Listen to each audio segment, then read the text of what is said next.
I had read about this guest house in Varanasi where people check in to die. It's called Kashi Labh Mukti Bhavan.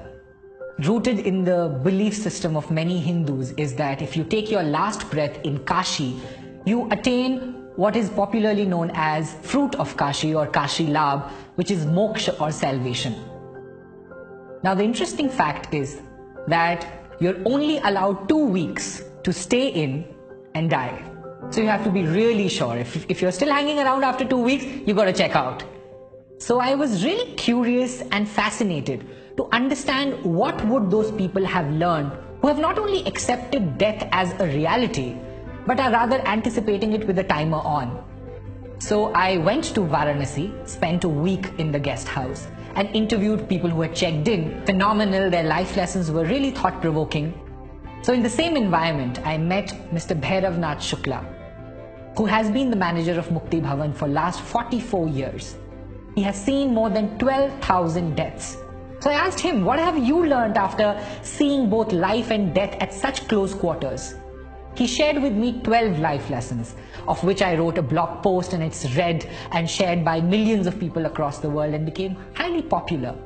But there's one life lesson in that series which is Mr. Shukla's favorite and resonated deep with me, and the life lesson is resolve all conflicts before you go. He told me a backstory to it. There was a Sanskrit scholar of the times by the name of Ram Sagar Mishra.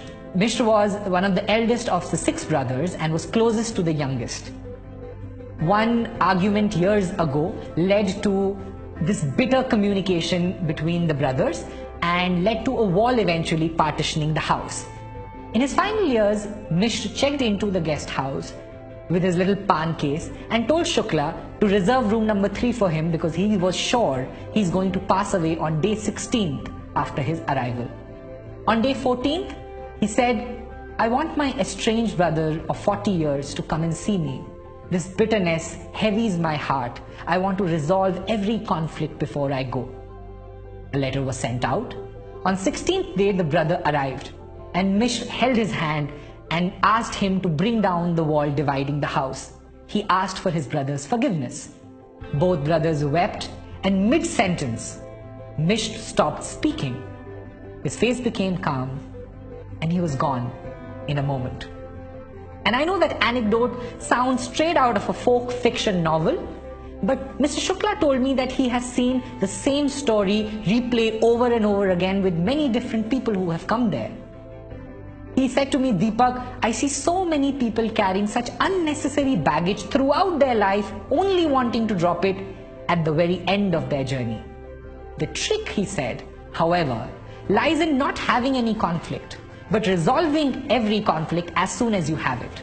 You cannot and you should not go to bed having an argument, a disappointment, a resentment and doubt. You should try to resolve it. Because you see, the good news is you're alive. The bad news is no one knows for how long. So resolve your conflicts today. I hope this makes and fuels your day.